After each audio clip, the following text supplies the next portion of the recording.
सावन पर 72 साल बाद बन रहा दुर्लभ संयोग। 6 शुभ योग भी बनेंगे। प्रारंभ और समापन सोमवार को होगा।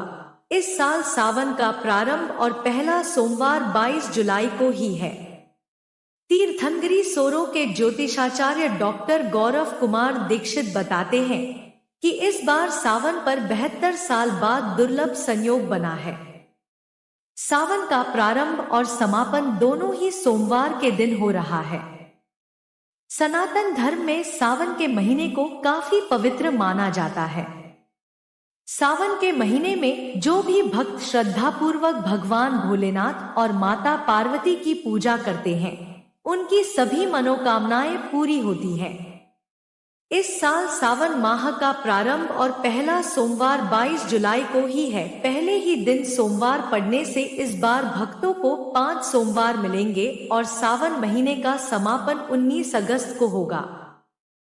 तीर्थंकरी सोरो के ज्योतिषाचार्य डॉक्टर गौरव कुमार दीक्षित बताते हैं कि इस बार सावन पर 72 साल बाद दुर्लभ संयोग बना है। सावन का प्रारंभ और समापन दोनों ही सोमवार के दिन हो रहा है।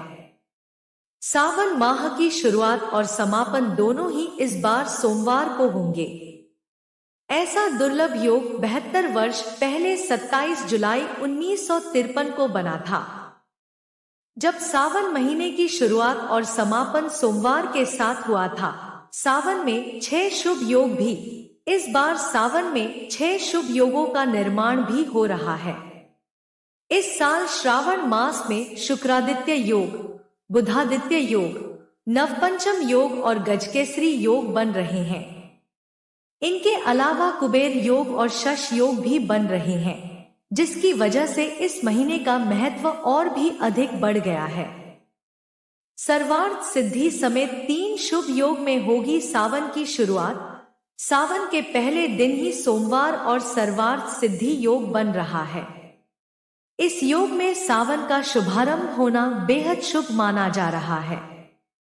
सर्वार्थ सिद्धि योग में सावन सोमवार का व्रत रखने से आपको शिवजी की विशेष कृपा प्राप्त होगी। सर्वार्थ सिद्धि योग में रुद्राभिषेक करने और व्रत करने से इच्छित व्यक्ति को अभीष्ट फल की प्राप्ति होगी। पहले सोमवार को प्रीति, आयुष्मान और सर्वार्थ सिद्धि योग जैसे 3 बड़े योगों के साथ सावन की शुरुआत बहुत शुभ मानी जा रही है। शिवजी पूरी करेंगे सबकी मनोकामनाएं। ज्योतिषाचार्य डॉक्टर दीक्षित का कहना है कि इस बार सावन में इतने शुभ योग बन रहे हैं कि अधिकतर राशि वालों की मनोकामनाएं भगवान शिव पूरा करेंगे। इस बार कोई भी शिव भक्त भगवान भोलेनाथ की कृपा पाने से वंचित नहीं हो सकता। सावन 2024 में कुल 5 सोमवार इन तारीखों पर होंगे। पहला सावन सोमवार व्रत 22 जुलाई 2024, दूसरा सावन सोमवार व्रत 29 जुलाई 2024, तीसरा सावन सोमवार व्रत 5 अगस्त 2024, चौथा सावन सोमवार व्रत 12 अगस्त 2024, पांचवा सावन सोमवार व्रत 19 अगस्त 2024। शिव की आराधना का सर्वोत्तम माह सावन का क्या है आध्यात्मिक महत्व? श्रावण महीना वर्षा ऋतु के 4 मास में से एक है। इन चारों माह को चौमासा भी बोलते हैं। इसे पावस ऋतु भी कहा जाता है, क्योंकि इस समय बहुत वर्षा होती है। सावन माह का आध्यात्मिक दृष्टि से बहुत महत्व है। सावन माह में शिवजी से सच्चे मन से की गई प्रार्थना अवश्य पूर्ण होती है। पौराणिक मान्यताओं के अनुसार सावन महीने में भगवान विष्णु योग निद्रा में चले जाते हैं, इसलिए ये समय भक्तों के लिए अमूल्य होता है। यह 4 महीने एक प्रकार से भगवान का वरदान है, जिसे चौमासा कहा जाता है। इन 4 महीनों में सृष्टि के संचालन का कार्यभार भगवान शिव ग्रहण करते हैं। इसीलिए सावन के प्रधान देवता भगवान शिव माने जाते हैं। सावन माह का हिंदू धर्म में विशेष महत्व है। सावन का पूरा माह भगवान भोलेनाथ को समर्पित है। ये पूरा माह भोलेनाथ के भक्तों द्वारा उत्सव के रूप में मनाया जाता है। भक्तजन मंदिर जाते हैं, कावड़ चढ़ाते हैं और भांति भांति से माता पार्वती सहित भोलेनाथ को प्रसन्न करने का प्रयास करते हैं। सावन के माह में अनेक त्योहार भी मनाए जाते हैं, जैसे हरियाली तीज, नागपंचमी, रक्षाबंधन आदि। उत्तर भारत के साथ साथ भारत के अन्य राज्यों में भी अनेक त्योहार मनाए जाते हैं। दक्षिण भारत में श्रावण पूर्णिमा, नारियली पूर्णिमा, अवनी अवित्तम, मध्य भारत में कजरी पूर्णिमा, उत्तर भारत में रक्षाबंधन आदि त्योहार मनाए जाते हैं। सावन माह भगवान शिव को अति प्रिय है। इस माह में शिवजी की पूजा व आराधना का विशेष महत्व होता है। सावन माह में पड़ने वाले सोमवार को स्त्रियां व कुंवारी कन्याएं भगवान शिवजी के लिए व्रत रखती हैं। क्यों प्रिय है महादेव को सावन? मान्यता है कि अन्य दिन और महीनों की अपेक्षा सावन माह में भोलेनाथ शीघ्र प्रसन्न हो जाते हैं। इससे जुड़ी हुई सावन माह के बारे में एक पौराणिक कथा है। एक बार नारद जी ने भगवान भोलेनाथ से पूछा, हे प्रभु, मेरे मन में एक सवाल है, आपकी आज्ञा हो तो पूछूं। तब शिवजी ने हंसकर कहा, पूछो नारद, क्या प्रश्न है तुम्हारे मन में? नारद जी बोले, हे प्रभु, आपको सावन का महीना इतना प्रिय क्यों है? इसका क्या कारण है? तब भगवान भोलेनाथ नारद जी को बताने लगे। एक बार जब देवी सती ने पिता दक्ष के घर में योग शक्ति द्वारा अपना शरीर त्याग किया था, उससे पूर्व ही उन्होंने महादेव को हर जन्म में पति के रूप में पाने का प्रण कर लिया था। अगले जन्म में उन्होंने हिमाचल के घर उनकी पुत्री पार्वती के रूप में जन्म लिया। क्योंकि उन्होंने हर जन्म में भोलेनाथ को ही पति रूप में पाने का निश्चय किया था, इसलिए जब पार्वती कुछ बड़ी हुई तो उन्होंने शिवजी को पाने के लिए कठोर तप आरंभ कर दिया। तप करते हुए पारण ने पहले अन्न छोड़ फिर जल छोड़कर पत्ते खाकर तपस्या की, बाद में सिर्फ वायु के सेवन करके ही पार्वती तपस्या करती रहीं। अंत में शिवजी को प्रसन्न करके पार्वती जी ने उनसे विवाह किया। पार्वती की तपस्या सावन में ही पूर्ण हुई थी, इसीलिए सावन माह भोलेनाथ को अति प्रिय है।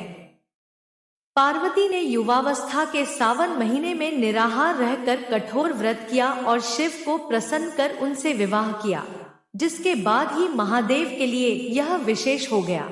सावन में ही भक्त को मिला लंबी आयु का वर। इसके अतिरिक्त अनुसार मर्कंडू ऋषि के पुत्र मार्कंडेय ने लंबी आयु के लिए सावन माह में ही घोर तप कर शिव की कृपा प्राप्त की थी, जिससे मिली शक्तियों के सामने यमराज भी झुक गए और ऋषि मार्कंडेय को लंबी आयु का वरदान मिला।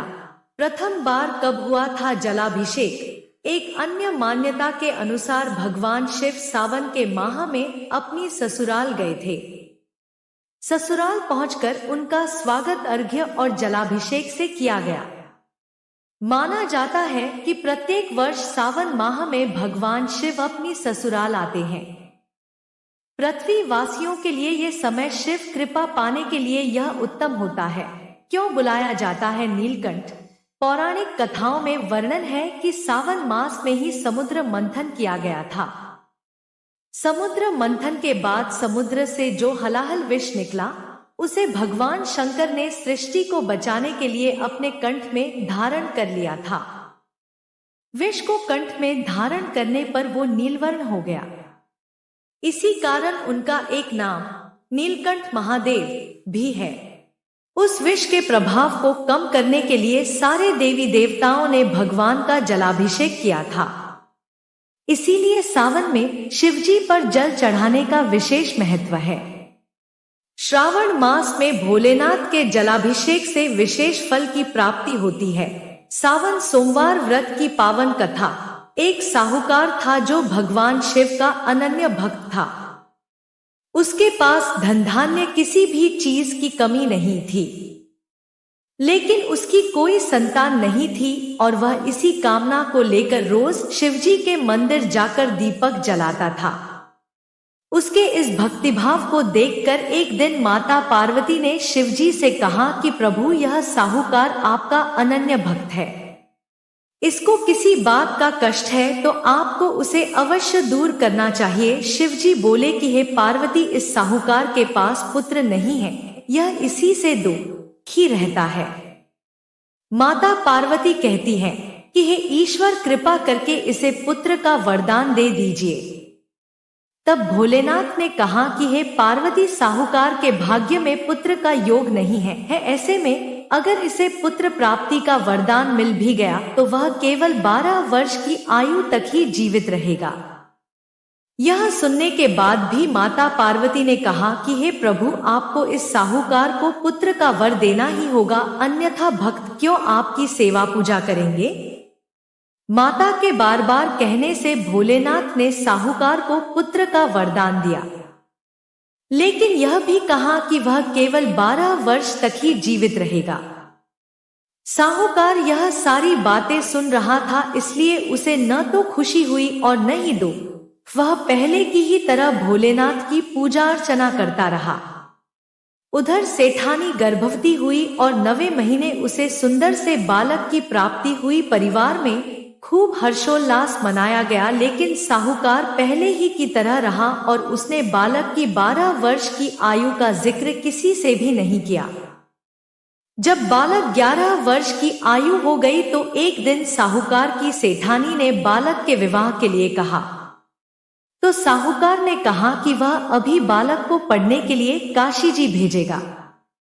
इसके बाद उसने बालक के मामा जी को बुलाया और कहा कि इसे काशी पढ़ने के लिए ले जाओ और रास्ते में जिस भी स्थान पर रुकना वहां यज्ञ करते और ब्राह्मणों को भोजन कराते हुए आगे बढ़ना। उन्होंने भी इसी तरह करते हुए जा रहे थे कि रास्ते में एक राजकुमारी का विवाह था। जिससे उसका विवाह होना था वह एक आंख से काना था। तो उसके पिता ने जब अति सुंदर साहूकार के बेटे को देखा तो उनके मन में आया कि क्यों न इसे ही घोड़ी पर बिठाकर शादी के सारे कार्य संपन्न करा लिए जाएं।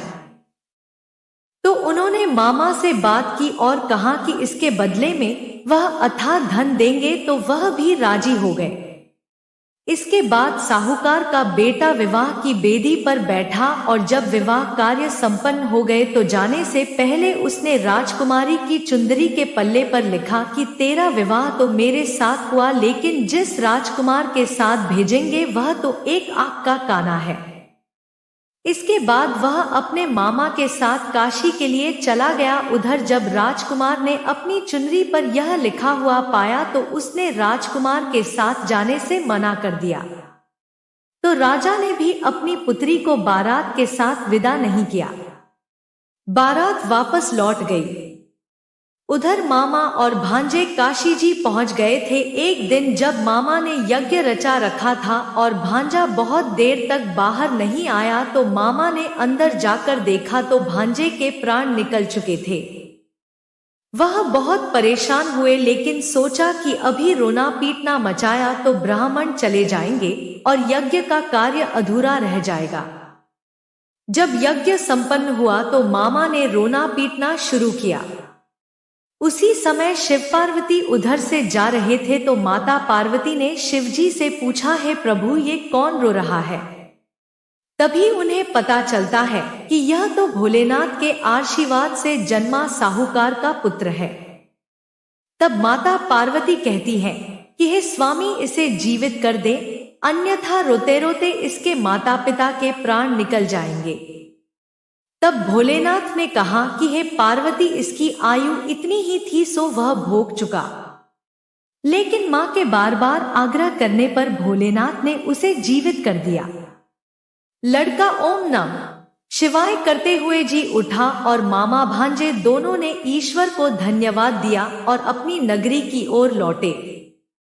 रास्ते में वही नगर पड़ा और राजकुमारी ने उन्हें पहचान लिया। तब राजा ने राजकुमारी को साहूकार के बेटे के साथ बहुत सारे धन धान्य के साथ विदा किया।